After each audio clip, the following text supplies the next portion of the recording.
Let us start this beautiful day. Hello, everyone. My name is Nasser Rabbat, those of you who don't know me, and I happen to be the director of the AHAM program here. And I'm welcoming you all to an event that it's the first time that we do an event such as this one, which is basically to speak about publication about architecture, in this case, Arabic architecture. Our moderator organizer is going to be Azra Akshamia, who will present the speakers, and then we will speak in sequence, three of us, less than 20 minutes each, and we will have questions and answers at the end. And we have the room for a very long time, so feel free to ask as many questions as you want. I love questions and answers. I don't like to stop them when they happen. Without further ado, Azra, please. Thank you, Nasser. Thank you all for coming. It's so nice to see this room with all friends and family and alums and friends coming back. So welcome.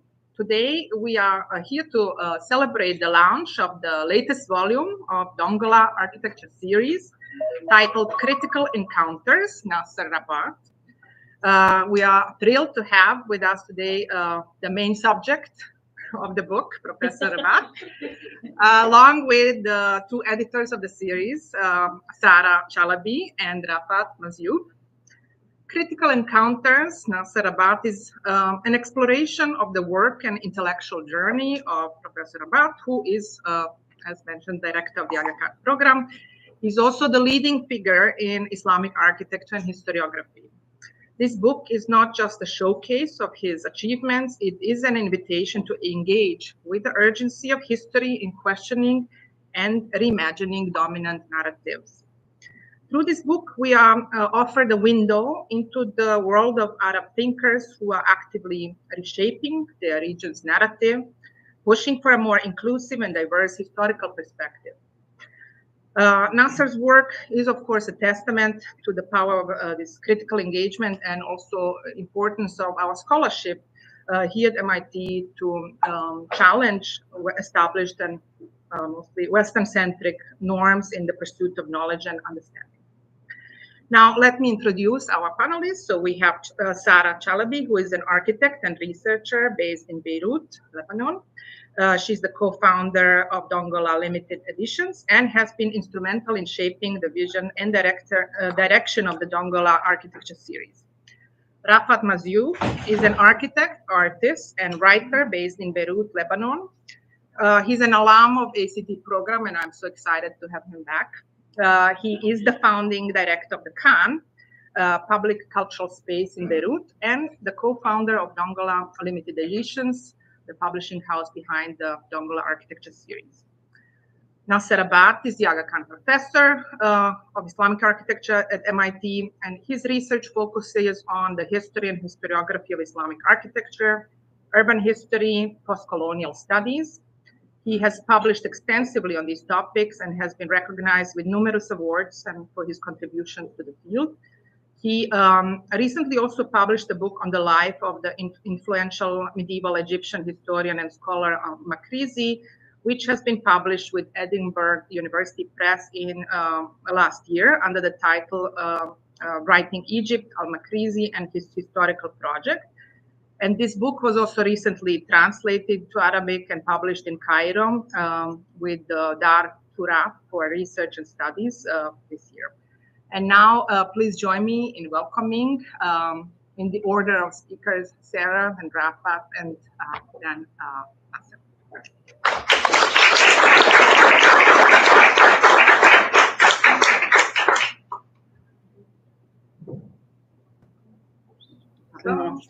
So let's have the, can you push it to the main, and to the slide? Slide one. Slide one. Great. So first, I'd like to thank you, Professor Azra, and for moderating this event, and for Nasser's also great support for all the project. Can you guys hear in the back?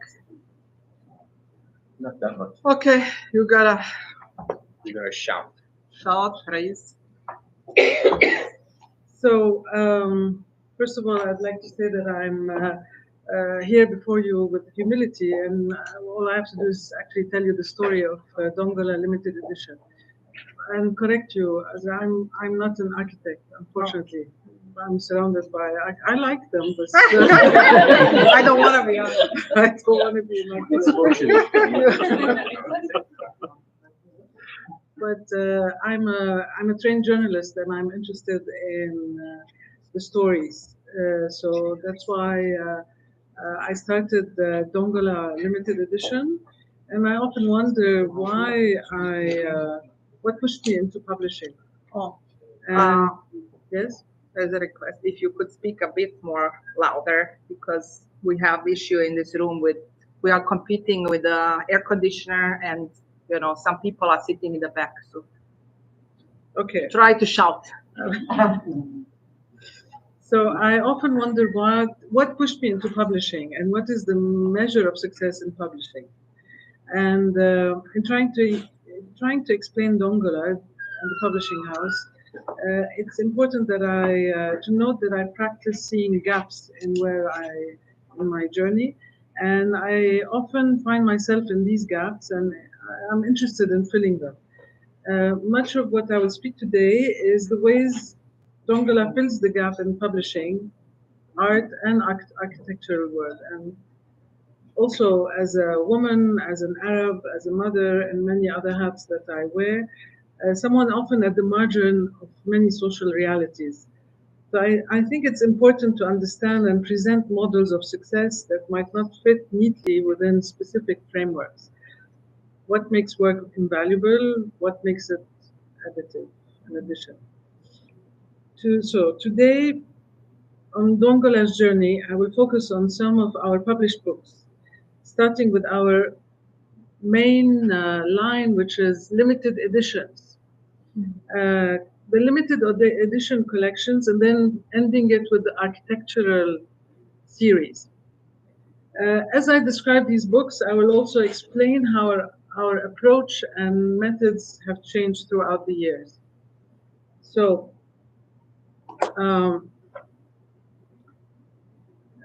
Dongola is a very unique project for the region. The best word I can describe is our thought process for the first year or so of its existence is the word ambivalence. So it's about mixed feelings and the choice of publishing in a world where the book is going through its very transformative phase since the invention of printing. Content remains crucial, but will the book form still continue? It's under a very unsettling wave, and it's a question that we ask ourselves. Will this paper book survive that wave? Does it make sense to publish in that form? What has driven our desire to publish, and what will the future of book publishing look like? And so being part of that discussion is also important for us. And more importantly, what is the role of the book, this sturdy physical object, in preserving the voices of the Swana region? So, this is our first book that we did, and I have to admit that I learn while doing.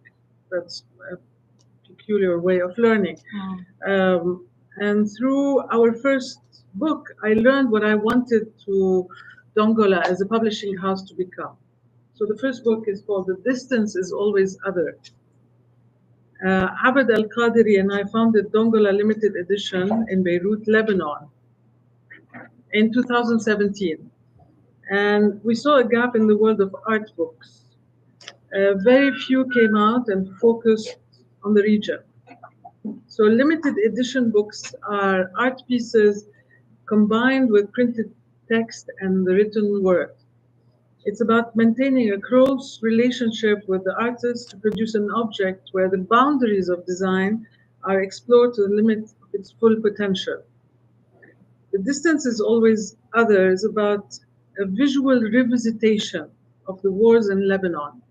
For context, there remains in the history of our wars a gap with the present. an open wound with the unresolved traumas and collective amnesia as a protective reaction. There is no unified national narrative of the civil war in Lebanon. Instead, Lebanon has decided that the only healing balm was to ignore the pain of history and start a new page. So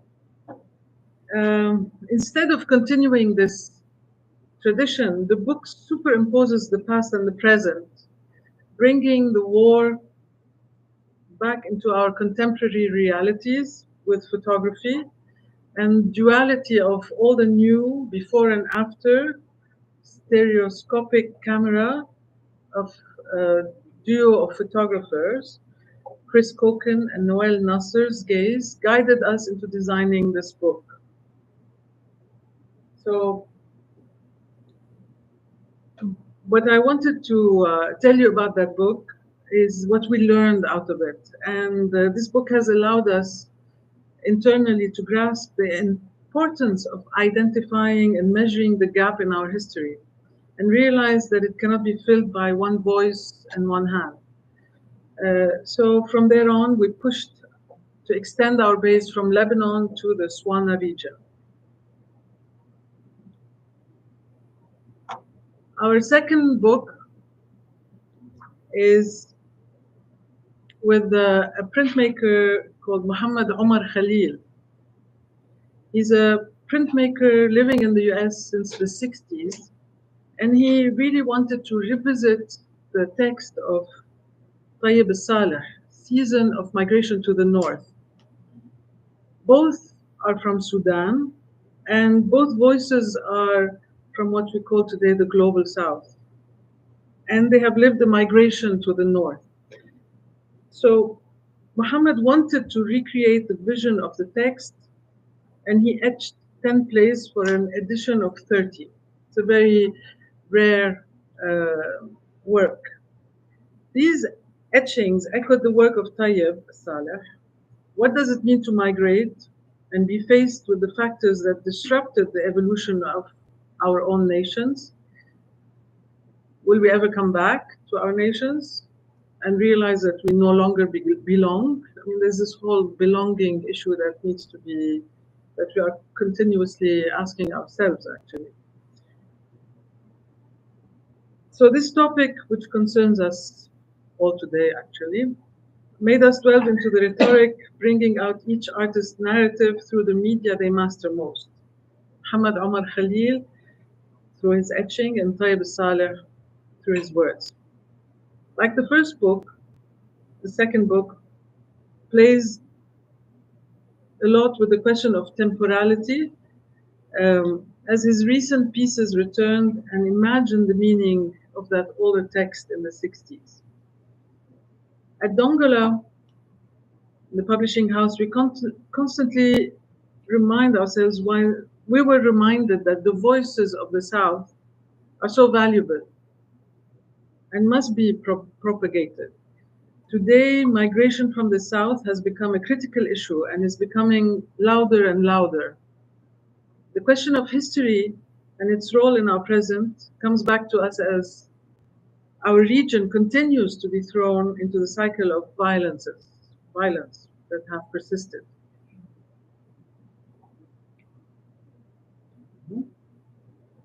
It's another beautiful book. The third book I'm talking about here is a book about is a book that we did with an artist called Fatima Al-Haj. She lives in France. She usually works with a broad spectrum of colors and a palette of many, many colors. But this work has been done in black and white with a dark palette. And the subject of this book is the epic love story of Antara and Habla. A hero of the pre-Islamic era, a knight and a poet, Antara, an enslaved black man, has fueled imaginations with his verses recounting stories of chivalry and prowess, courage and heroism, war and love.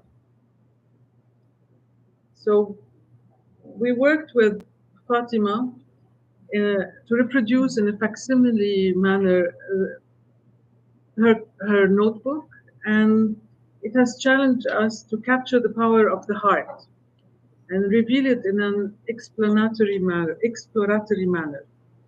It allows us to break the obvious dichotomy between love and war and go into larger, more encompassing editorial to courageously push our production into uncharted territories. So we're working with local artisans in Beirut. We found paper and printing techniques that replicate and feel the ink and the whole production. I hope one day you can see it in real. We have it in our collection. You do? Yes, we do. Oh, that's amazing. Okay, everyone go to our kind documentation center after this. We'll check it out.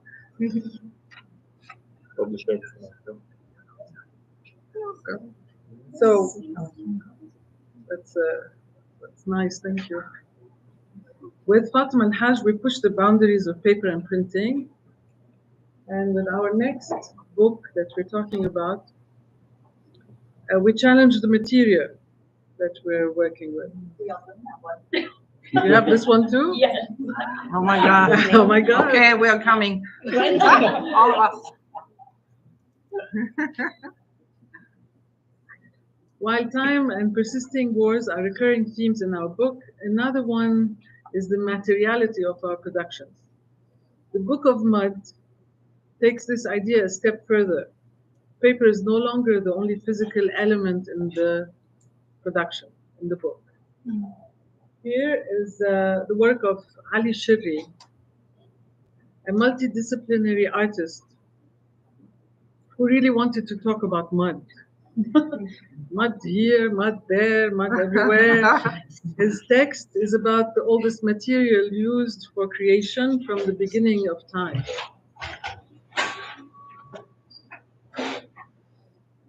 So it's a book about the intricate marriage between these two materials, water and soil, to create mud. You see it. Ali added an artifact to emphasize his artistic approach and the culture behind it. At Dongola, we certainly had to immerse ourselves in the essence of who we are, who we were, and what we're made of. The questioning feels like an expanding spiral, and a question that gives the hope to a new revealing answer. It also opened the door for us as a publishing company to think of books as an element that can rely on a wide array of non-traditional materials.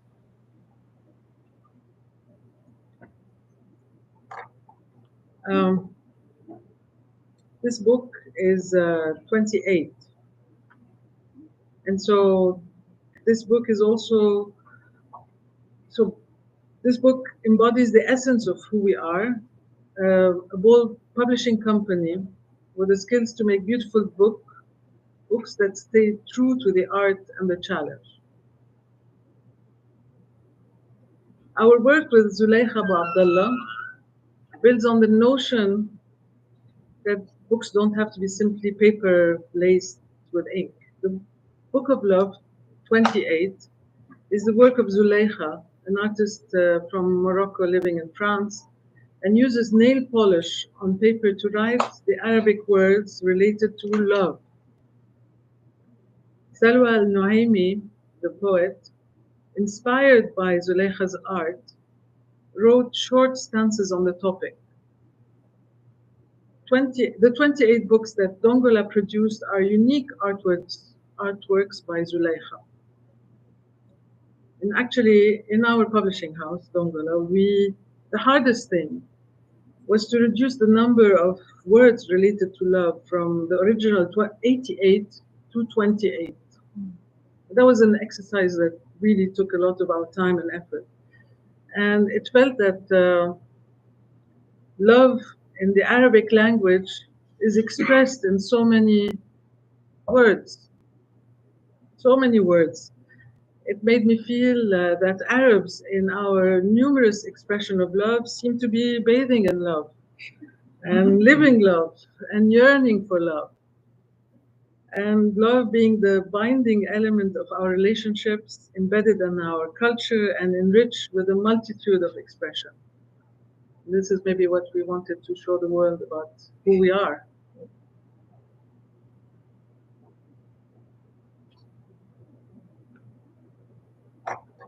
After the art books, this is a general work that the line of work that we've been doing. We started contemplating the idea of working on architecture. So we wanted to address this other gap. And traditionally, architectural books neglected the works coming from our region and often remain more technical than philosophical. Here again, we wanted to do something different. And so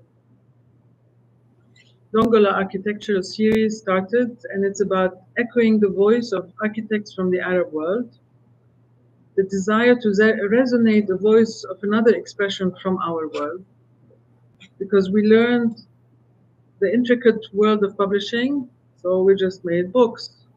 That was easy. And Raafat Majzoub here spearheaded the first book in the series, which evolved naturally. It started with discussions internally within to put the frame and the objective. And we further refined our discussion on the concept with Ammar Hammar, an architect living in Jordan. Here again, our primary driver, curiosity. Our discussions aimed at understanding the inspiration process for architects, and their thought maps and reflection triggered our interest. In many ways, Ammar's stories guided us. Conversation about architects from the region generally show many weaknesses. It is as if the Arab world lacks talent or interest in creative architecture. Although I will admit that there are challenges to this project, both because it focuses on the region, and second, it disrupts the tradition of architectural books, the usual. So DAS was in my own measure, very successful because it filled the gap where there's an interest to it. It's a book that is thoughtful both in its substance and its form. The graphism seeks to echo the thought process of the architect. It also gives a window into Ammar's philosophy and reflection, which is also unique. So I also thank him for his great contribution.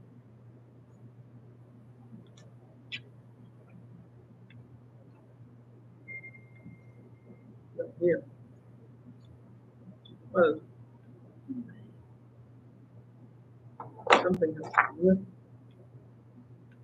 This is not working. The second book is on Nasser Rabbat.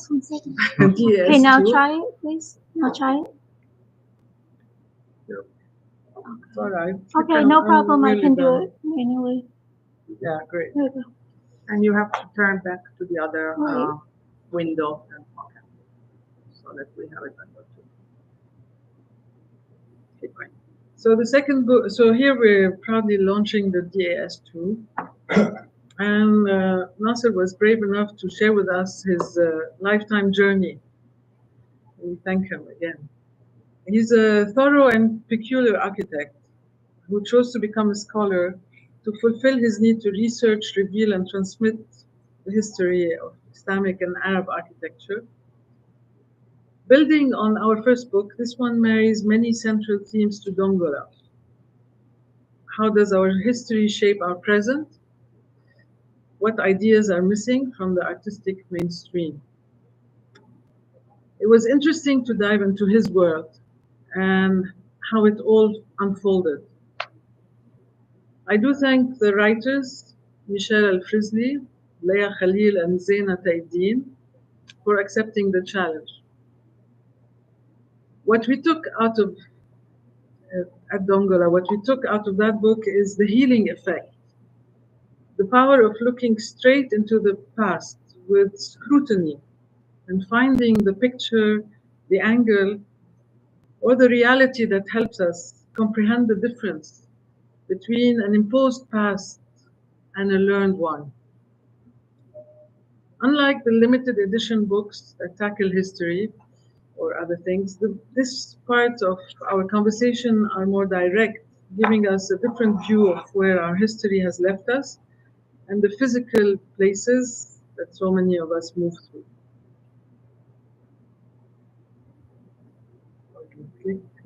Okay. We're in the making. We're having the third DAS, which is which is conversation with Bernard Khouri, an architect living in Lebanon. And for context, Bernard's buildings are deeply embedded in Lebanon's reality. They are also a place of they are also a place of many intersections, a place of war, a place stuck in time, and yet a place of love. We're still engaged in making the book, but I wanted to reflect more on Bernard's use of a word in his conversation and its tenderness to describe his buildings, often characterized as aggressive. And it made us realize that Dongola seeks to do is to disrupt our preconceived ideas of elements within the Arab world. War is violent and brutal, yet life within it continues, and love often finds way to bloom. With Bernard, we are taking buildings rooted in a country plagued by violence, while buildings that look confrontational, and while listening to him carefully when he describes them as tender gesture.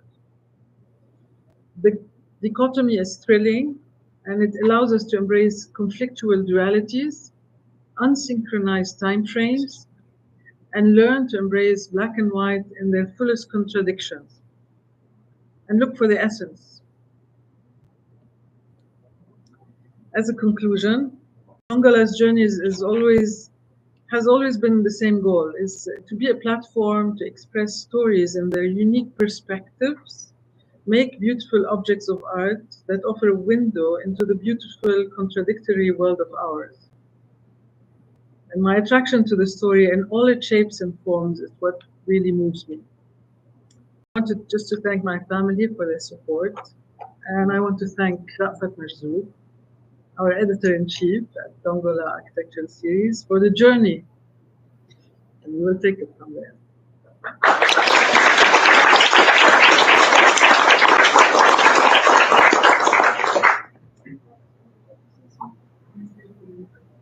So Can I get the magic wand? we have one seat here, and you guys can squeeze in a little bit if you. There's another seat there.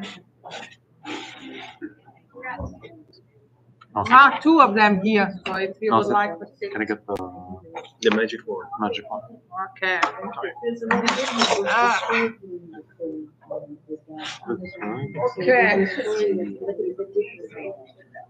Okay, everyone is seated now? Yeah. Great. Very good. Let's go, Rafa. Okay. Do we full screen or shall we reveal my future slides?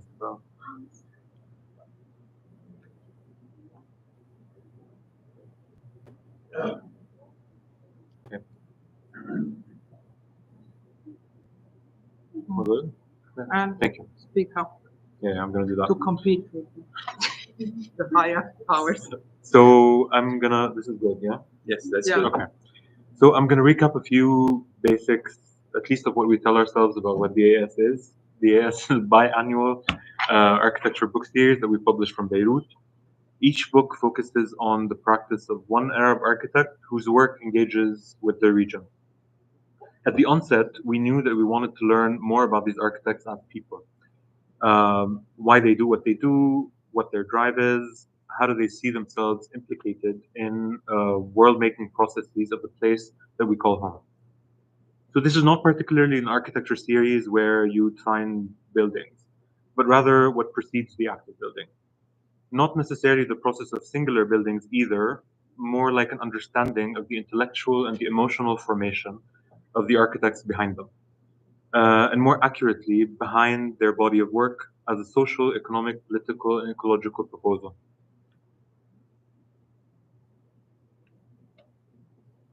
There's no magic in the world.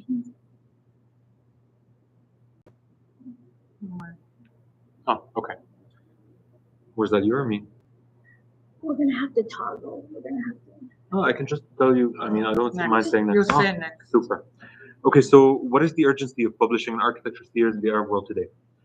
I mentioned that this is a biannual series. We started working on this project 2018, 2019, so technically we're supposed to be coming with like 8 or 10 books, but our third is only now in the final stages of production. It's a bit frustrating, if we're going to be completely honest, but I think it's important to also share some of the context and the baggage of making these books and why we still think it's urgent to make them.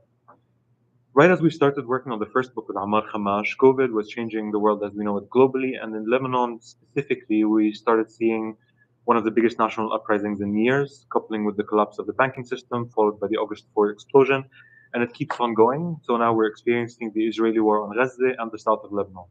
And I can't claim that we always feel like what we're doing makes a lot of sense. Sometimes it's very funny that we're making books on architects specifically, or books at all in this climate. But what started as our desire to fill a gap in representation became our insistence to push back against eradication.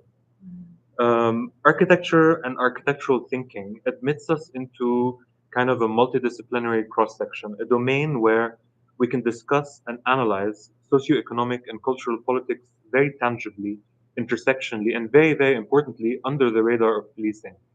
This domain enables us to be a vessel for the urgencies that we want to put on the table. Our books are distributed internationally in English, and soon we'll be releasing digital versions of Arabic to circulate this more widely, especially with more access in the Arab world. Next. So,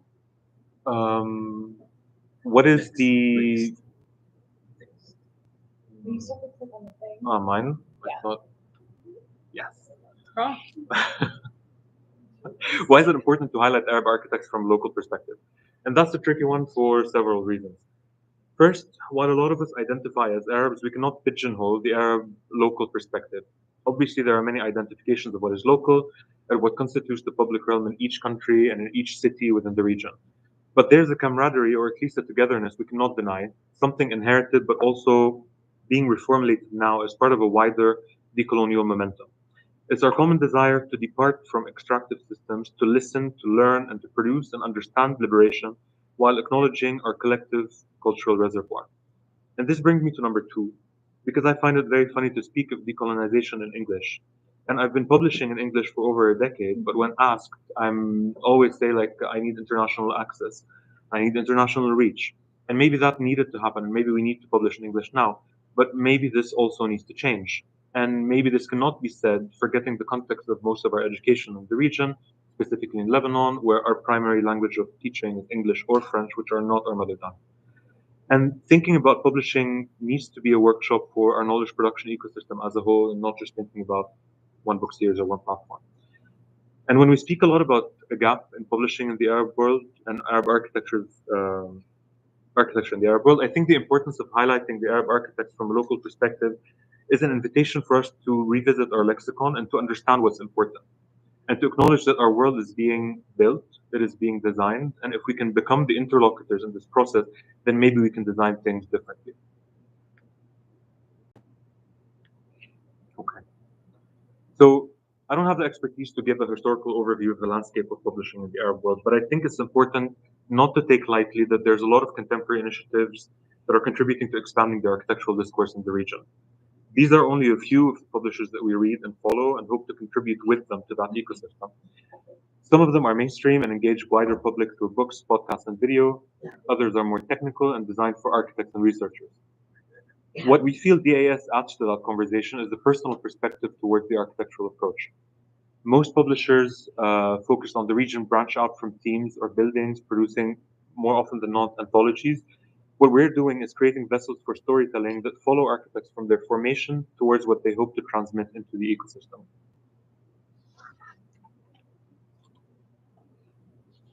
So it's actually here at MIT where I encountered the simplest but most interesting formulation of what publishing is. To publish is to make public. I think that was 2016 during a studio with visiting professors Vic Vanderpool while I was at ACT.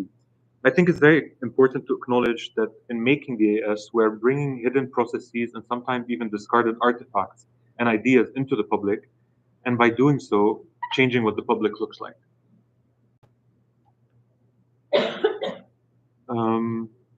So in addition to the editorial work that we do, a big chunk of our thinking goes to research and selection.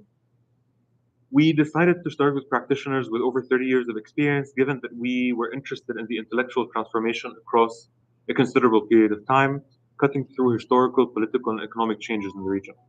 We wanted to be able to have different perspectives and not start with Lebanese architects relatively more accessible to us.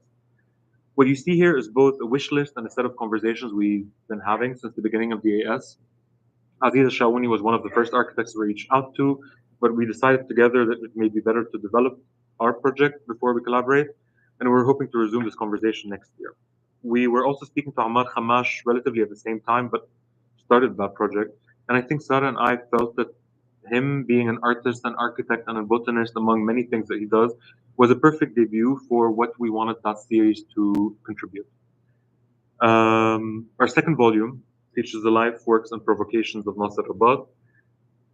In our formative first volumes, it was very important for us to experiment with how to host both practicing architects as well as architectural thinkers.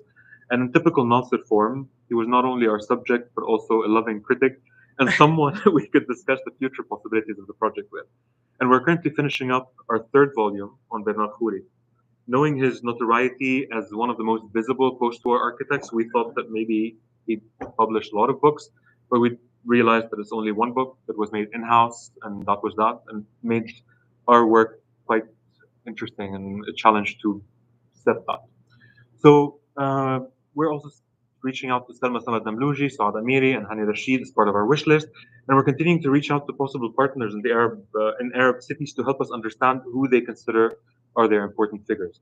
The seriality of the project is particularly important as it creates a continuous comparative space where these practices can be in conversation, reveal connections, and gain momentum. So I also want to acknowledge the amount of people that work on this. So DS is the collective work of many.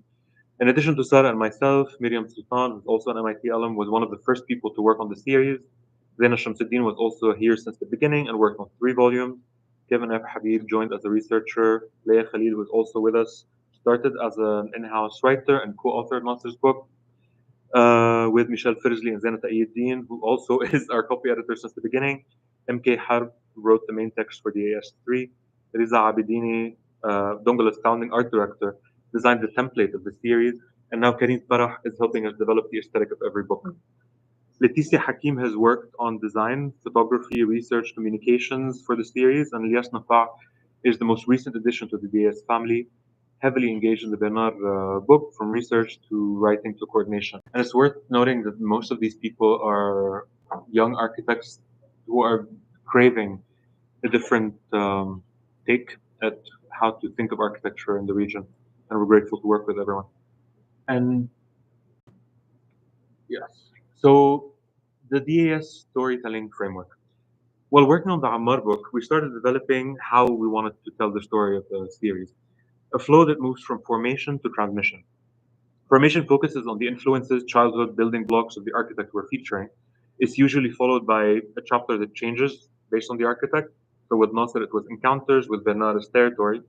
And then we go over methodology, materiality, and conclude with transmission. And these are chapters that are continuously there, where we focus on how they deposit into the general knowledge production.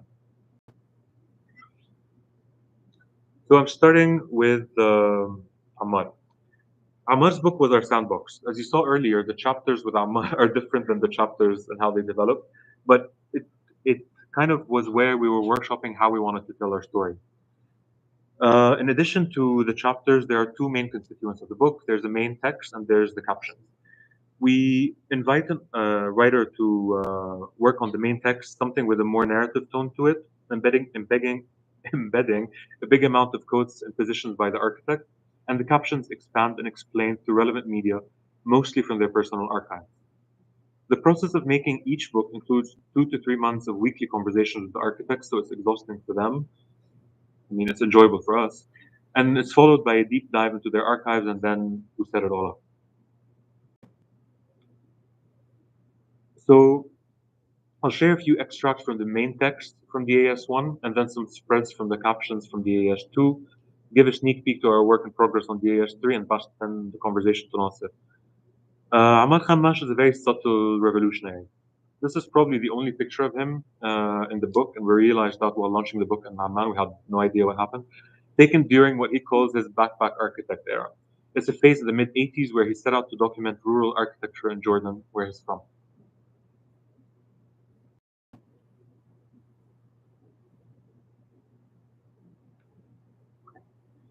What comes off in this book is Ammar's quest to look around the architectural canon and the tools he builds to understand, respond to the world around him.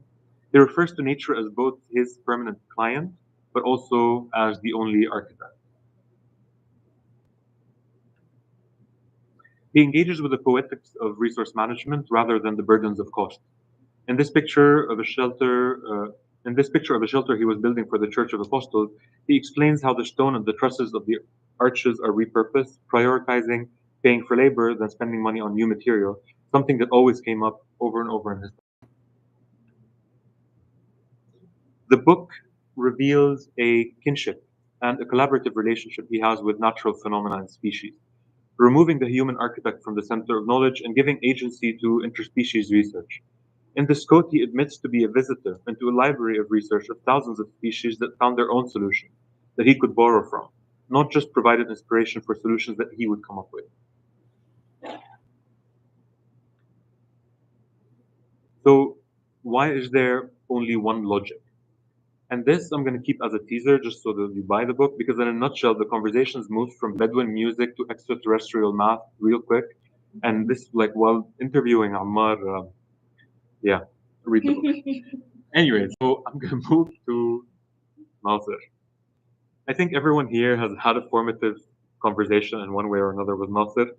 While thinking about this book, Sarah and I really wanted to invest in these dialectic exercises and the value that we saw in how Nasser both encountered knowledge and created encounters for knowledge. So, encountering Nasser's personal archives enabled a conversation that is not restricted to his professional contributions, but rather the socio-political climate of Syria where he grew up and the perpetual transformations of the region as a whole. One of my favorite topics that came up several times in our conversations is Nasser's interest in the notion of citizenship, equality under the law, albeit workshopping the potency of different modalities of revolution. We visit his writings, thoughts, and speculations about political systems and dissent, and how they're reflected in the building and the performances of cities. In his teenage libraries, offer bridges to speak about these political systems, publishing, and translation in Syria and neighboring countries. We map different forms of critical encounters from literature, architecture, art, and mentors. Here, Nasser reflects on Burhan Tayyara, one of Syria's unsung modern heroes, and one of the professors he credits to help him think of the importance of thinking about the urban space as a whole and learning from historical architecture. In discussing Orientalist art, Nasser tells us that it is actually a window into understanding not just the image of the Orient as the West saw it, but the concept of knowledge, how knowledge is constructed, and more importantly, who gets to construct it. So, in his 2001 essay on freedom and belonging, Nasser reflects on hyphenation as a mode of reconciling individual and collective identity and their respective liberties and limits. He finds it an effective mode of self-positioning vis-à-vis the collective that is capable of affording spaces and perspective in ways that the evolution of the nation-state in the Arab world could not afford. He shares, and I quote, that two bright points today emanate some hope for the forthcoming liberation movement in the Arab world.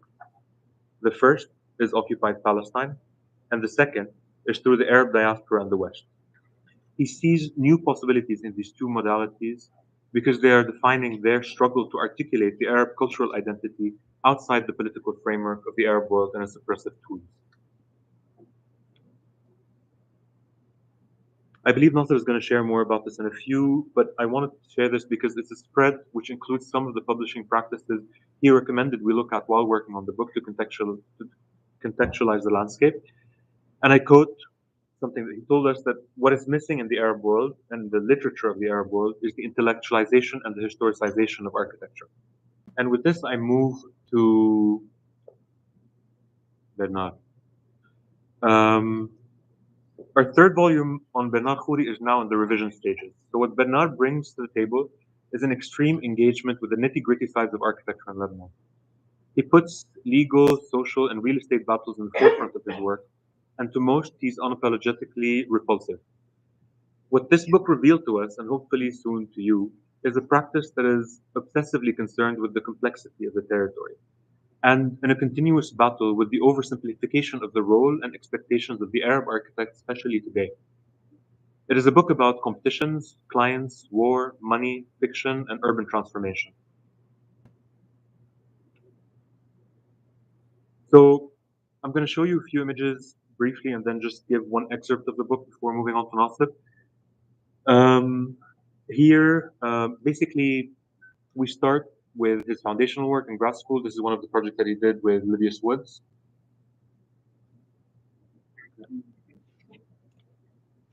And how it informed his work from his first project, BO18 an underground club in Beirut, up until now, quite consistently.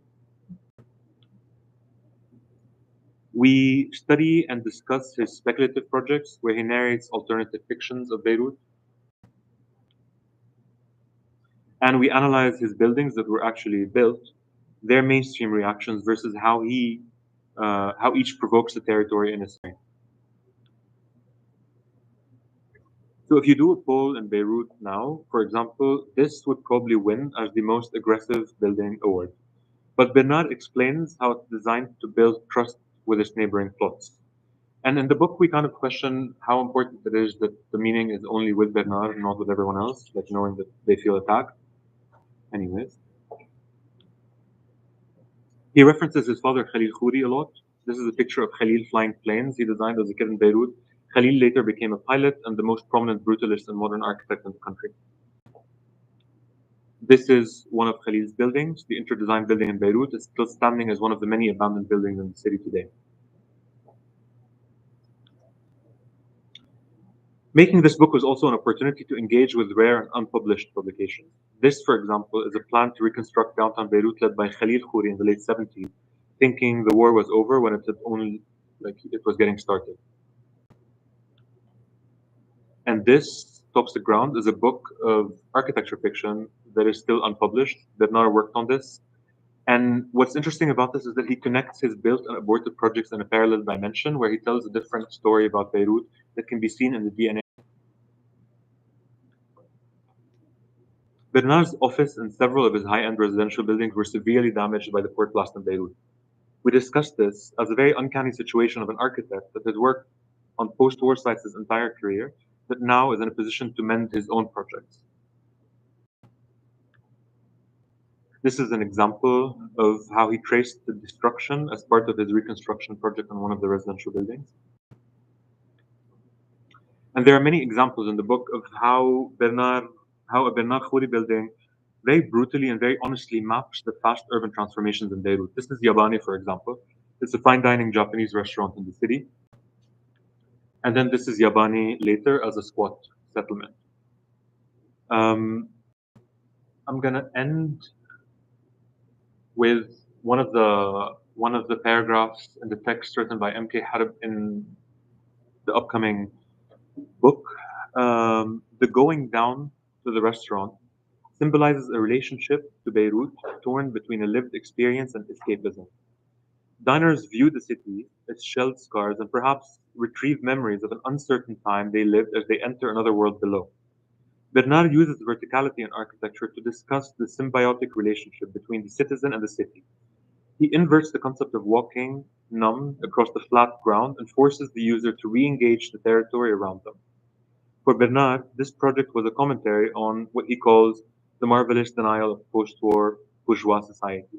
Yet this project is also about the marvelous speed of change in Beirut. When Yabani opened, on a 9-year timeline, it was a luxury development in an area full of squatter settlements and an extreme manifestation of Beirut's class inequality. In 2011, after the restaurant's closure, the area and the buildings around it got their chance of rehabilitation, and then Yabani itself became a squatter settlement. This change did not upset Bernard, if anything, it affirmed to him the mortality of architecture, especially in a city such as Beirut, where change occurs at an incredible speed.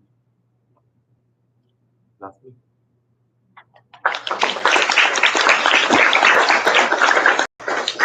Can I use this by I myself? can try. Yeah, because it will be very disruptive. Okay. I don't think we have to alternate.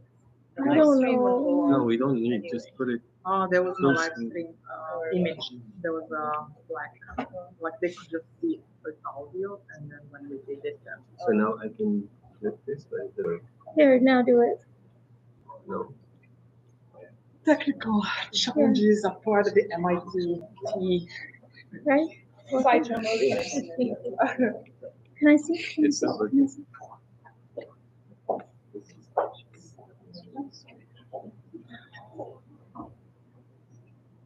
Right.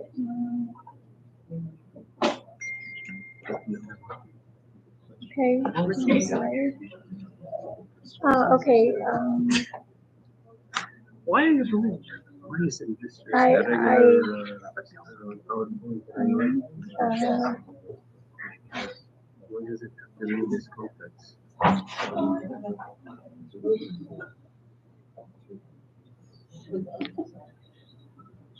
Wanna jump in? Yeah, do it. Help us out here. I don't know.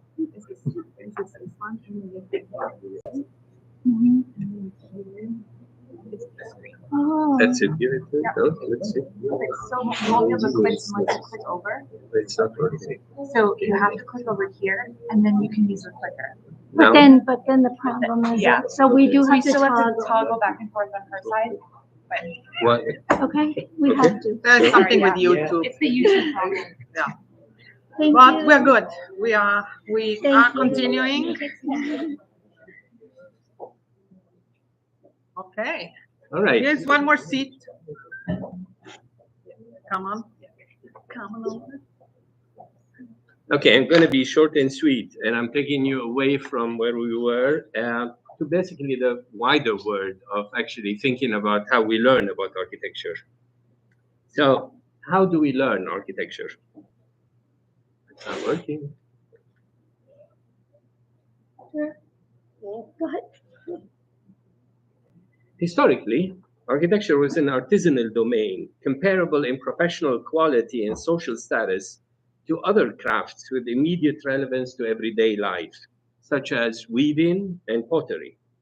One learned architecture by observing and imitating a master, then passed that knowledge on to their apprentices. Builders remained largely anonymous, and we have little evidence suggesting that the building crafts developed a recognizable body of theoretical or historical knowledge to help their members practice their profession.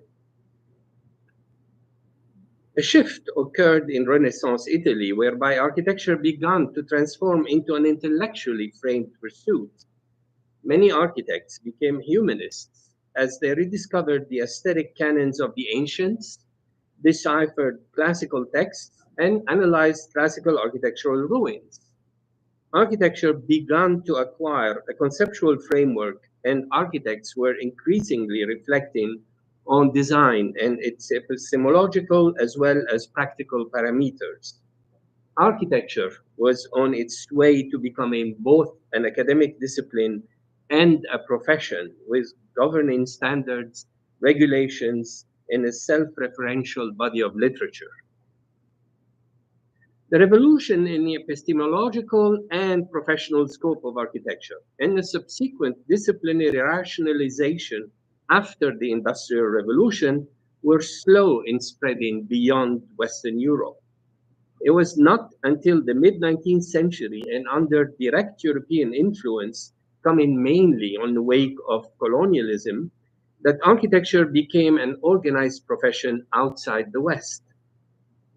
The new Western-inspired institutionalization of architecture brought with it new ways of organization, new hierarchies, and new systems of learning, validation, dissemination, and recognition that displaced the old practices and undermined their social relevance and epistemological value. It also affirmed a cultural identity and a teleological history of modern architecture that validated not only a chronological, but also a cultural rupture between the modern and the pre-modern, and exclusively assigned the former to the West. Architecture of the colonized world was thus faced with the conceptually absurd dilemma of an epistemic disconnect between the pre-modern self and modernity. Modernity was often imported at the hand of Western experts, some of whom built their careers in the colonial capitals, or the newly minted local architects who studied in Western schools. Modernist projects designed in the colonies were thus by and large seen as cut off from the past traditions of the place, derivative, tangential, peripheral, and at best alternative in relationship to the Western centers of architectural modernity. Avoiding this predicament meant looking for alternatives to architectural modernism itself, not an alternative modernism, since the latter may imply a dependent status. The repercussions of this dilemma are still operative today, despite the rise of a globalized architectural profession whose domain recognizes no geographical or national boundaries. An alternative theoretical approach to this dilemma is to conceptualize architecture everywhere as a historical continuum encompassing the pre-modern and the modern together, with no ruptures or sudden shift of direction. Owing mostly to what I have previously dubbed the Edward Said effect, that is, the influence his critique of Orientalism had on invigorating the study of both colonial and post-colonial cultures, non-Western architects and thinkers of architecture have begun to question the validity of discontinuity and cultural boundaries as conceptual frameworks. They appropriated the liberating space of theory and method and extended their domain of inquiry into hitherto neglected periods, areas, and points of contact with other cultures. This is what the Aga Khan Award for Architecture, founded in 1977, and the Aga Khan Program for Islamic Architecture at Harvard University and the Massachusetts Institute of Technology, established in 1978, had striven to do in repositioning contemporary Islamic architecture as a contributor to the maturity and diversity of contemporary architecture. This is what also the DAS series that we are celebrating here today is trying to achieve, even as it focuses on a small subset of global architecture, that is, the architecture in the Arab world. The deeper significance of this new approach is manifold. First, working within the conceptual framework of continuity or connectivity is inherently a mirror of human reality, which of course admits neither breaks nor interruptions. Second, such inquiry redresses the historical wrong of marginalizing non-Western cultures that had been enforced for a long time, primarily for conceptual, political, and even ideological reasons. Third, and probably most importantly, thinking through connections, continuities, networks, constellations, matrices, and other similar concepts entails a moral commitment. it actually humanizes architecture in all of its various chronological and cultural manifestations and dissimilarities by leveling the conceptual playing field applied to its study and production. This should reassure our liberal and humanistic convictions, which I assume are still shared by the majority of modern scholars and practitioners, although doubt is creeping into my certainty ever more rapidly.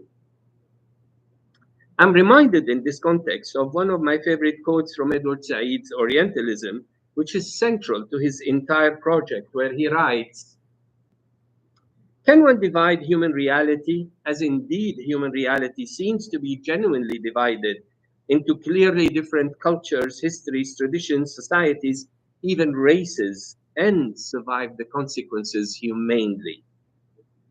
The issue that Said raises is not the epistemological price exacted by disciplinary and classificatory divisions, although that price is high, albeit usually overlooked, as I argue. But more importantly, the ethical one. What Said is implying is something approaching a moral dilemma that all students of marginalized fields of research have experienced. We are all made to wonder whether the status and position of our respective fields in the academic or professional constellation to which we belong is the result of its own modest and diffident self definition and perhaps intrinsic shortcomings, or is it the outcome of a protracted process of politically motivated arrangements that located some areas of inquiries at the core of knowledge and others at the peripheries or even outside the habitual pursuit of knowledge? This leads me to my last issue, which is the imposed gap and or the exploitative relationship between local and professional or scholarly knowledge. This consistent problem is manifest in the denigration or subjugation of local knowledge and in the Eurocentric application of the notion of discovery as an unidirectional process applied to learning about cultures and histories unfamiliar to Europe, but not the reverse. These practices had profound implications on our understanding of how knowledge is acquired and structured. For architecture, they translated into the fraught relationship the field has had with both vernacular architecture and architecture outside the West after the 18th century, i.e., modern non Western architecture, deemed outside the purview of the field of architecture. Knowledge, of course, comes in different forms. Some of them have been privileged for their adherence to robust and well established methods and techniques of inquiry. They have been tested, vetted, and expertly reviewed and critiqued so as to acquire authority. But privilege in these scholarly forms of knowledge has also obfuscated other ways of knowing, including what can be termed traditional, vernacular, or oral knowledge. This obfuscation sometimes turns into ignoring or belittling the ways in which local knowledge has been transmitted or has produced architecture, engaged with buildings, or give them meaning. This has led to the loss of the methods developed in these practices. Recovering them has become an architectural quest. Following the exhibition and catalog of Bernard Rudowski, Architecture Without Architects, a short introduction to non-pedigreed architecture, published in 1964. But despite its celebration as the index of the accumulated and unadulterated human ingenuousness about space, the non-pedigreed architecture remained outside the epistemological framework of the global canon of architecture, largely because it did not conform to its accepted methods of acquiring, structuring, and circulating knowledge. In fact, epistemically taking possession of a building, an architectural tradition, or a site has been a Western privilege, which was exercised by countless Western architects working in the rest of the world. That privilege was not granted to non-Western architects when they first encountered the modern architecture developed in the West. Their discovery did not come with the right to give the discovered architectural meaning according to their own system of knowledge, or to ignore the associative meaning that architecture, modern architecture of the West, that is, had before they discovered it. Instead, non-Western architects were expected to treat modern architecture as a fully formed epistemic system that does not allow reconstitution or recasting. They could take it as is and risk being accused of derivativeness. They could also struggle with alternative ways to assert their modernity from within their own epistemological contours and face serious challenges from the architectural canon. This dilemma is at the core of efforts stemming from the non-West that address the global modern architecture. It has concerned both the Aga Khan Award for Architecture and the Aga Khan Program for Islamic Architecture, which have been working toward the inclusion of non-Western forms of knowledge as constitutive epistemic tools in the understanding of architecture. It has also underpinned the establishment of podiums and publications addressed to a global audience and using the lingua franca of our post-colonial world, such as the short-lived glossy magazine Mimar, which had a short run of about 4 years in the early 1980s, or the web-based zine, which reaches millions of design enthusiasts today. It has also, of course, informed the format, production, language, and market targeting of our DAS series. These strategically situated endeavors aim to reorient the narrative on modern architecture so as to assimilate the effects of colonization and decolonization with all their architectural expressions as constituent components in a discourse on the formation and evolution of modern architecture, along with other notions already incorporated in its standard histories, such as technology, realism, rationalism, and universalism. Colonialism has to be there. Perhaps then we can begin to see modern architecture as a historical phenomenon rooted in the full context of its time, inside and outside the metropolis, rather than as the heroic tradition still considered the exclusive domain of a pedigreed lineage. Thank you.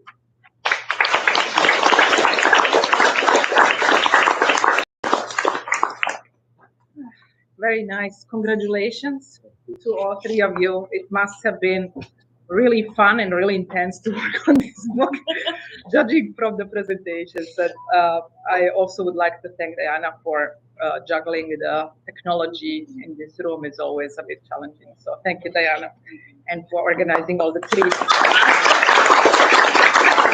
So I'm gonna ask three starting questions, each of you one, and then we'll open it for everyone. So while you're thinking about some questions, let's get started. So Sarah, it was so beautiful how you spoke about love and the books that you've shown. I mean, I was just really moved, and also, you know, a time when we are facing so much war and destruction and erasure, you are coming with these books that are not just beautiful to look at, but also to touch. And I wanted to see if you could talk a little bit about this kind of book as a push against erasure, the materiality of it. Why is it important not to think about just quantity, but also quality, which you obviously have. And there's so much effort in terms of graphic design, the object quality of these.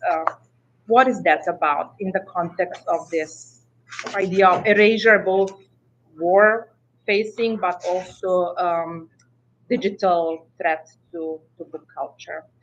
And then Raafat, I wanted to ask you about well, the seriality of the series, what kinds of conversations are possible to be forged across the series. You talked a little bit, and it was beautiful how you presented it also graphically. Obviously, there's a conversation that you guys are thinking through the series, and where is that going in the future, and kind of what is a larger plan around that.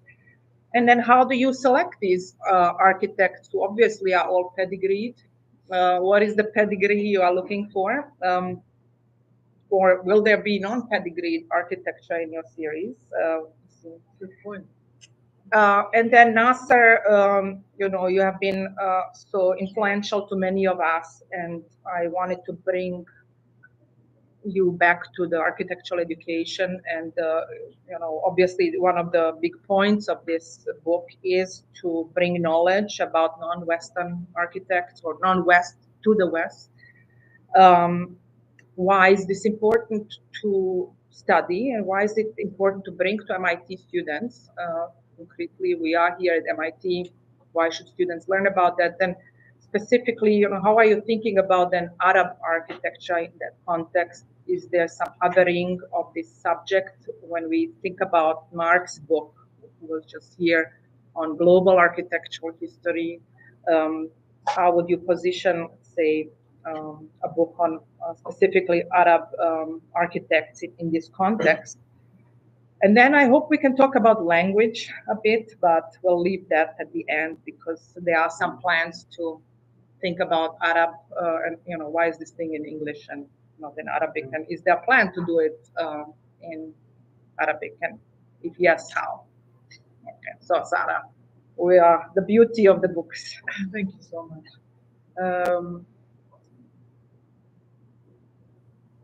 It's a tough question, but it also starts from a place where cannot be identified continuously with what the image of who we are is continuously, presented on the outside world. So there's this need, and this need is absolutely just becoming very tangible, at least in us and me, and these things that I'm trying to show and we're trying to make is, so natural in us, and yet what we'd like to see going outside to the outside world. So there's a need, there's a gap, there's a desire, and this is the tools that we have. I'm glad that you felt something. I felt it's like a statement, and it's an anti-capitalist production. It's not just about these huge numbers of sales. I mean, you are doing a mud book. Who does that? Could you go to a commercial publisher or even artistic publisher? They are not going to do this. So it takes so much effort to do this stuff and dedication. It's really admirable, but there is something there. It's quite a statement, and I think it's it's a cultural statement. It is really expressing a sense of value and beauty and love in something very tangible that I think is quite admirable. And I want to commend you for that, and hopefully you get the funds to continue to do that. I hope so too. I hope so too. Raafat, speaking of continuing the muds and the threads and the arts, how do you see the seriality moving forward, and why is it important to have a serial? I'm remembering the first conversation that we were having, kind of brainstorming the series. I feel like we wanted to have an ongoing conversation, much more than like deposit books each trying to do its own thing.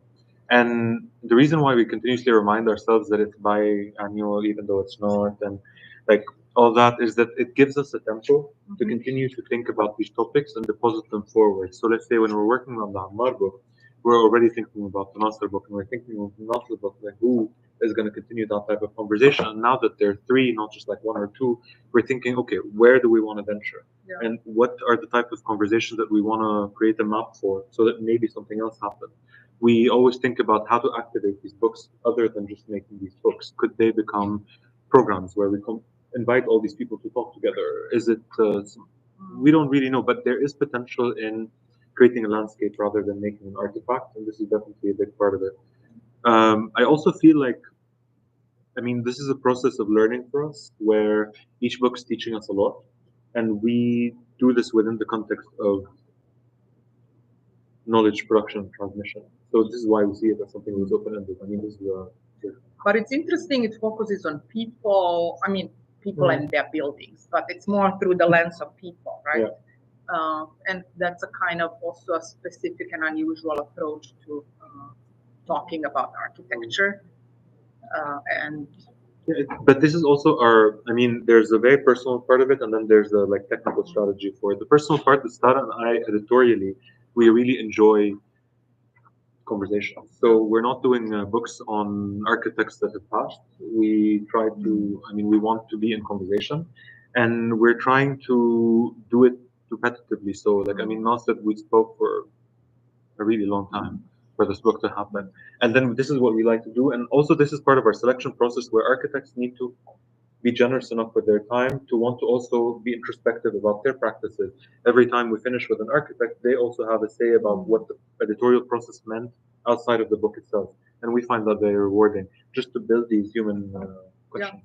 And I find it also fascinating because you see through the lens of a person. I mean, when you read a building, we usually celebrate it in the moment it was constructed. Maybe we can go in analysis of it in a kind of palimpsestial way. But if you read architecture through the lens of architects, you get the discourse around them, how they travel, how they move through geography and history, and what informed their education, right?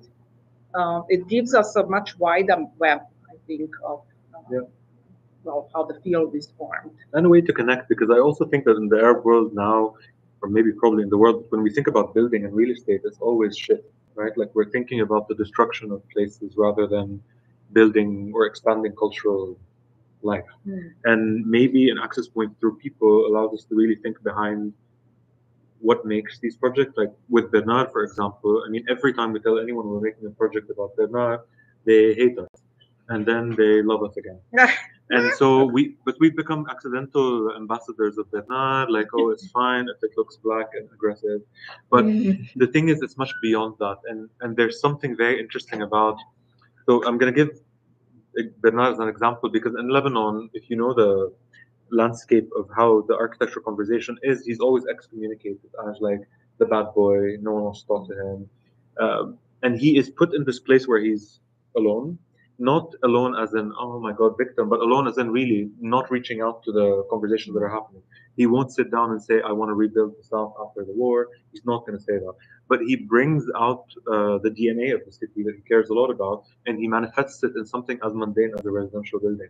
So we're trying, with the conversations we're having, we're bringing him into potentially interface with other architects that we're also talking to, and with the public that doesn't want to look at him. And I find that very exciting from a narrative perspective, but also strategically, there's a lot of value in very singular approaches to building. This is why people are important. If we talk about the building, it's very easy to consider his project a gentrifying project, because they are. But there's much more to what made these buildings happen that is worth talking about. Come. To Nasser. In the meantime, I forgot the question, so you have to repeat them. The question. I mean, you explained this in a very eloquent way, in very eloquent Nasser way in your talk. But I mean, the main point here, and at least when I look at your work of the Aga Khan program for Islamic architecture, is really to bring this knowledge about the non-West to the West. I mean, we are here in the West, and why is this important? And why is it important? Maybe also through this book now. I mean, it's weird to talk about yourself. I know I think this in this context, but you are in a way a lens to bring that knowledge, right? And how do you think this will inform the study of architecture at MIT? Why is it important to challenge and push these norms? And what would the students gain from that? I guess this also connects to the mission of the Aga Khan program, right? And if you could, reiterate a little bit, but then, being positioned as an Arab architect might be, so to say, othering you in a way that maybe you see yourself also as a global architect or global architecture historian. How do you feel about that? Well, I mean, one dimension that is missing of all the discussion, and probably deliberately is missing, is the balance of power outside of the field of architecture and how that reflects on both education and production of architecture. And that explains a lot of the questions that you are asking. But I want to go back to a point that Raafat highlighted in the book about me, which is I wrote something about freedom and belonging. And I said that the hope for the Arab world was in hyphenated Arabs. So I do not actually see myself as an Arab architect. I was not formed for who I am in the Arab world. So I actually became who I am in the US. So the hyphenation is extremely important for me to understand my positionality, me, myself, and also to explain to me the relative failure of the mission that I set out to do 40 years ago when I joined the Aga Khan program here, which is what you're talking about, is to bring knowledge about the non-West to the West. This is an extremely slow and excruciating process, has been, still is, and it has something to do not with the fact that the architecture is not attractive, knowing about it is irrelevant, or whatever other reason might be intrinsic to the architecture. It has to do with the fact that, first of all, there are entrenched interests in the study and understanding and production of architecture, and a lot of them have extensive financial and economic reason behind them. But the most important thing is the imbalance of power, is the fact that when you produce architecture or thinking about architecture in defeated cultures, which is what the Arab culture is today, it's very difficult to get your voice to carry over to the other, especially if the other is the one that is causing your actual destruction. So we are in a precarious position, me, you, people like us teaching at MIT, and even people like them who in Beirut are producing for a Western audience. We are in a precarious position of actually coming with less power behind us in order to take part or to partake, if you want, in the banquet of knowledge, and to say we are part of it, we're producing it, we're doing something about it. This has been a challenge and still remains a challenge. Here at MIT, we were successful in producing interlocutors to the West, but we are not successful in getting the Western profession of architecture to actually speak to us. We haven't been yet. And just looking around the room in here is the good example of why, or that we are not very successful. This is basically a room of the converted. This is not a room of people that are going to sort of like learn something new. You also at MIT, you know, everyone here is interested. No. I mean, there are deep roots to this. When you look at all the presentations that are happening, but also by the same token, think about it. And this takes me back to the freedom and belonging issue. The lack of freedom in the part of the world that we are interested in, that we are studying, or actually in a lot of these parts of the world, is forcing a lot of us to seek that freedom of expression elsewhere. The development in the West in the last generation, perhaps, are making it difficult to sustain this argument because censorship is now as rampant here as it is elsewhere. But for me, at least, and I assume for you as well, it was basically censorship that pushed me to come here to be able to actually find a voice. I wouldn't say that the voice has been successful at least in producing people who are going to carry the mission. I think this is my life work, but I have said it more than 30 years ago that the positioning of the Aga Khan program at MIT is a way to create that new dialogue. It hasn't happened.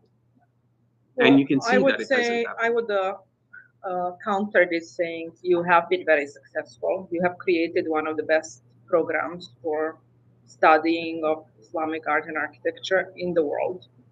And you can really be proud of that. And, you know, looking at all these students and alums where they are, this is a huge impact.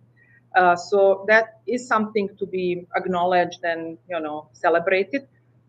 I think, you know, as much as it's important that we speak to the West, and a lot of us are circulating globally. This book would be important to be published in Arabic. Oh, absolutely. And I want to ask you guys about that. When we were thinking about this discussion, you are very passionate about specific idea of whether it should be, translated or done differently. Would you like to talk about that? Well, I mean, remember yesterday, and I forgot to bring the two books, but the two books that have been published, one in 2000, at the end of 2022, one at the beginning of 2024, on the 15th century historian Ibn Makrizi, which both are authored by me, not translated. This is not an attempt of actually translating a text from one place to the other. I'm using my privileged position of being able to write in the two languages, to write fresh in the two languages, thinking in the language, not translating into it. And I feel actually very passionately about doing the same thing. If this is going to be published in Arabic, we need to recreate the process of production in Arabic, the three of us, the four of us, the five of us, and reproduce that book in Arabic. And I am a firm believer that, and I'm seeing it more and more. I would say that I saw it extensively in Cairo, where the reception of the book on al-Makrizi in Arabic is humongous. Yeah. And that book of al-Makrizi in English has received one review so far in a year and a half. So that gives you an idea about where our market is, and not to use the crass word of market, where our audience is. So I think actually they will get wonderful audience. Then to be sold there in English, right? I mean, I think that would defeat the purpose. There are different audiences, quite certainly, but speaking to them, and especially since you have the ability. I mean, I couldn't do it in Bosnian anymore. I have fully drifted into the English, but this is a historical phenomenon. I mean, I'm reminded of Herodotus saying that all the great minds of Greece go to Egypt to study because this is where you did it. And later on, it was other places. Baghdad was the place where half humanity looked for places to study. Later on, Paris and London, and now it's American universities and German universities in the 18th century.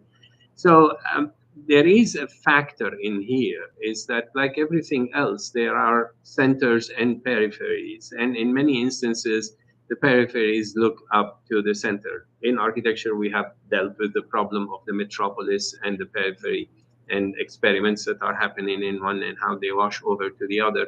So we have to acknowledge the power structure as it exists, and we are working within that power structure. It's possible to actually say, I'm not working within this power structure, and I'm going to create my own power structure outside. It's a much more challenging process, and some people have done it, but they are, given the hegemonial power of the West today in the world, people who have tried to create different knowledge structure have not been able to disseminate them. So let's open to our audience in the room. Thank you guys so much for the presentation. This might be too big of a question to ask, but since all of you are so deeply knowledgeable and rooted in the past and also present, I really wonder how do you view, since Afrofuturism was something that's on the rise in the past decade, how do you view Arab futurism that happened now that Wusal is something like what's happening in Saudi Arabia, where it's a continuation of the Western obsession of parametricism in architecture. But how do you view Arab futurism? That's a very important question in relationship to what I was answering. There is no Arab futurism. What there is now is a futurism that is being produced in the Arab world. So Arab futurism requires that there is some sort of a conversation, some sort of a dialogue within the Arabic culture about the futuristic view. The producers of the futurism that we are seeing in Saudi Arabia and in the Gulf today are non-Arab. And as a matter of fact, there is a serious split or rupture between the community that is using the futuristic architecture in Saudi Arabia and in the Gulf and the rest of the community, whether it is native or guest workers. there is a serious split, a serious psychological split even between the two. So the futurism, if we go back to the notion of global architecture, is beneficial to all of architecture to look at what's happening there, because it's actually almost cultureless. It is almost an experiment in the production of a future that does not depend on the culture of the place in which it is being produced. And this is a serious example of it, because everywhere else where you have global architecture being produced, it somehow relates to the culture of the place. Manhattan, say, for example. But Dubai, the Manhattan of Dubai, has something to do with the rest of Dubai. Very little, as a matter of fact. But I have a thing too, and I think it's too wide to say there's no Arab futurism. I think the answer to that question would be the Saudi futurism is not Arab futurism, but there are a lot of Afrofuturism is not a top-down process to start out with. So even the comparison with what's happening with Saudi is invalid. There are a lot of artists, individuals, such as individual artists working within Afrofuturism and the momentum of Afrofuturism and the resurrection now of Afrofuturism. There are individuals that exist in the Arab world, and they're mainly in the arts and literature, also in architecture, but they're exactly as Afrofuturism individuals. It's not something that we can even compare with what's happening with Saudi and Dubai. That's it. Yeah, I mean, I have no problem with that. But Yeah, but in the place that is at this point in time presented to the rest of the world as where future is being designed, that future that is being designed is not coming out of the place in which it is being built. But yes, I mean, elsewhere. But I mean, this opens a whole can of worm of discussion about where does contemporary Arab culture lie today. Okay, but this is also not super hard to tackle because it lies in the individual desires of a up and coming Arab generation of people that want to live outside of the inheritance of the generation that came before them. And we are living very contemporary lives, and the contemporary lives are very diasporic. We migrate a lot, and we think about things that are included within our Arabness, but it's not an institutional thinking. And I think this is something that we also share with a lot of marginalized cultures. I mean, it exists. It's not. I just think that this goes back to your power question much more than the existence question. It's always continuously crushed because you don't fit in the system when you're against it. And Afrofuturists were never compatible with the system. So I just find, I don't know. You're a young. Oh, but You are Arab hipster. For the future. Speak in the future, please. I mean, if there's an interest in taking this further, I'm willing to take it further. But I mean, I appreciate your intervention, but I do not subscribe to it. To tell you. Yeah, maybe when we're not streaming, we'll continue this. I do have a question based on that, and I do appreciate what you're saying. We appreciate You have a question over there. I don't know if you are keeping track. I do want to bounce off of that thought, and just the idea of what we were talking about with knowledge and authority and power before, and kind of there's a small pattern or trend in the current DAS series of like figures of some sort of power or authority who do have a voice in the Western world on non-Western. Pedigreed architect. Yes.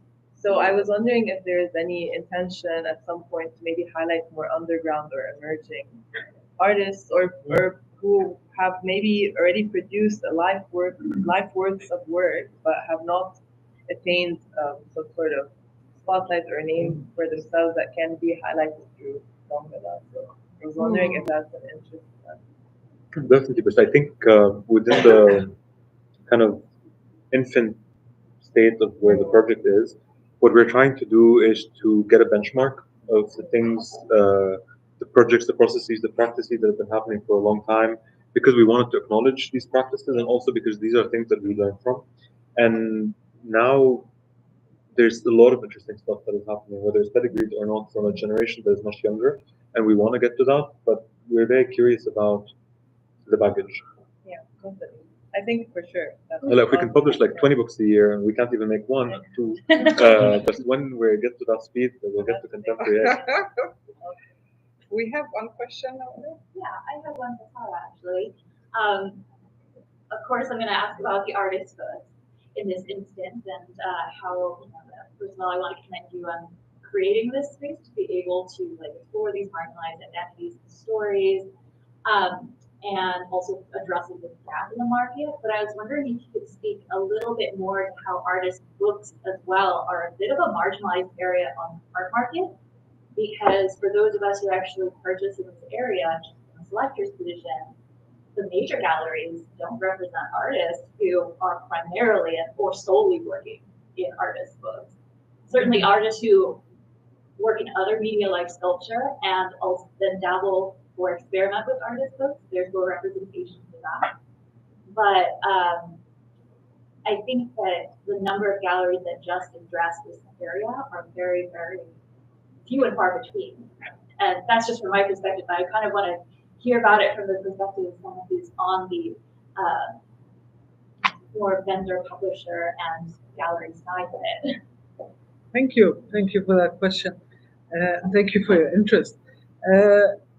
It's so usually there's as artists they produce either it's a unique piece, notebook or artist books, or so there's a desire to produce one, and that is usually thrown into the gallery system and the sales.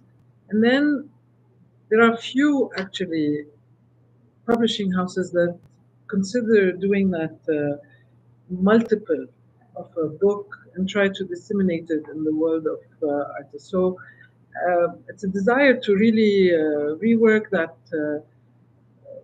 form of book, notebook, sketchbook, or whatever else. And it's a niche, true, but it's the idea that we're getting somewhere. And there's a whole community around it. Now that we're into that market, there's actually a great community of people who just love these things, collect these things. There are incredible libraries who just thrive on these things, and so. It's true. I find it very interesting that the first published catalog in a major collection of just artist books came out in the past year and a half.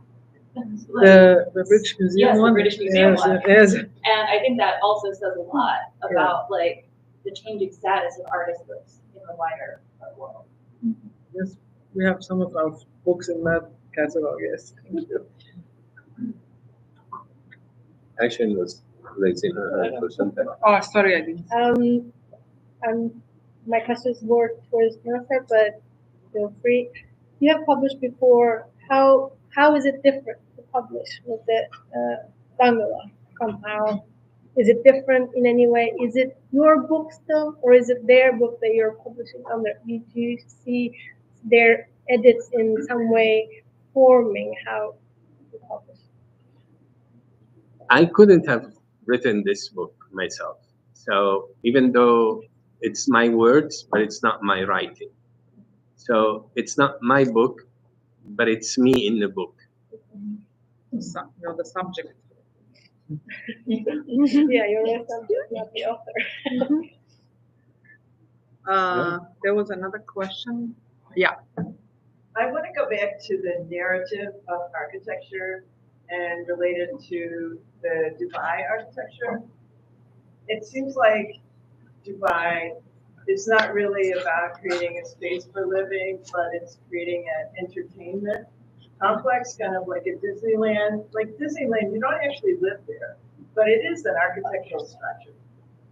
So how do you see architecture evolving from, let's say, living spaces, even monumentality spaces, to what we have now in the Gulf? And maybe, Alberto, you can respond to that.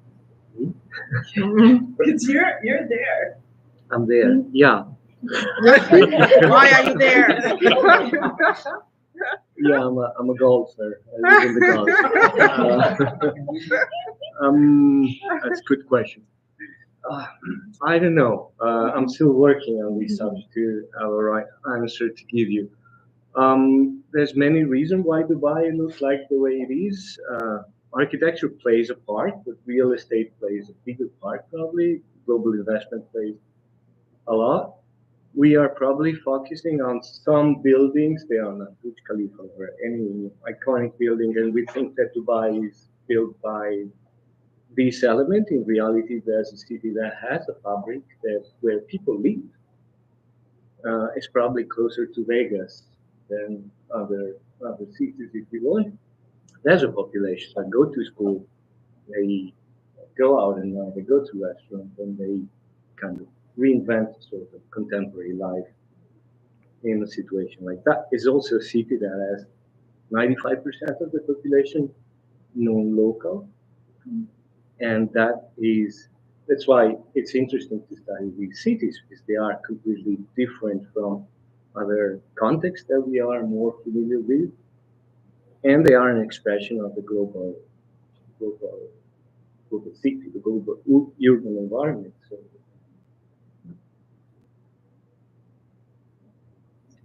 sort of just responding to that, I would also say, and this is also responding to your discussion about what Arab futurism is, and also your hyphenation comment. I feel like there's something that's quintessentially about displacement in the future of Arabness, and I think that's informed by Palestine and the displacement that happened with the Nakba, but also the displacement that is sort of the result of a region marred in conflict, that everyone leaves for something. And Dubai is a place where most people have chosen to move there. And that's kind of like the magic of Dubai, is that 90% of the people there chose to be there. And it's a new place.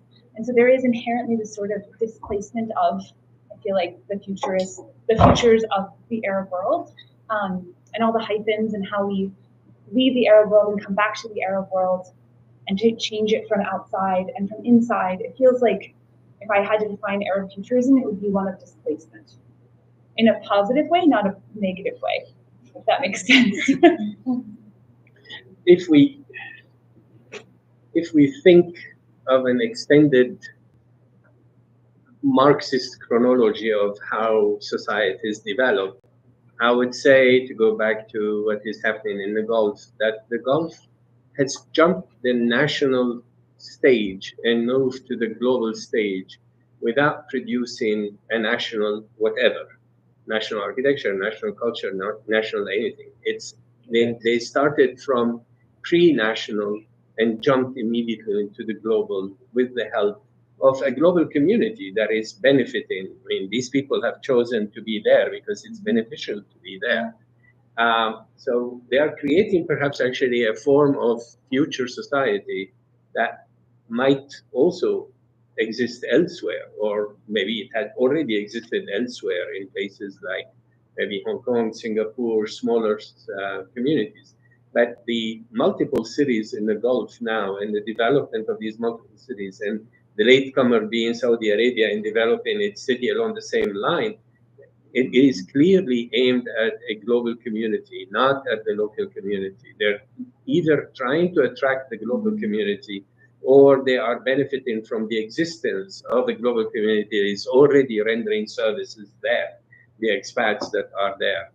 And that reminds me of why I'm always extremely wary of Islamic societies, to be very precise. I'm not going to speak about other post-colonial societies, trying to refocus their economy towards tourism.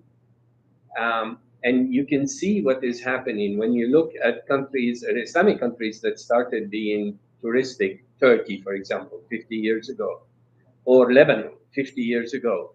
You would actually realize that in order to be a tourist attraction, you have to subscribe to certain cultural norms that are not part of the culture of the place.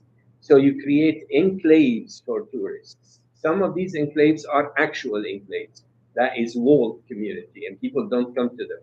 You see them in all of these tourist towns that exist along the coast in Turkey, for example, or elsewhere in other countries. Now they're happening also in places like Egypt, and of course, actually in Saudi Arabia. The idea of actually creating little enclaves that have a different culture dominant there than the one in the society.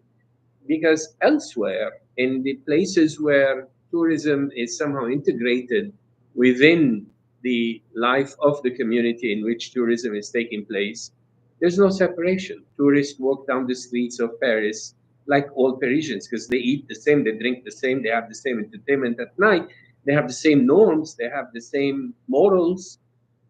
That's not the case in the development of tourism, and I would say that is not the case in the societies that are growing in the Gulf now. There are enclaves where the norms of the society of the local place do not apply.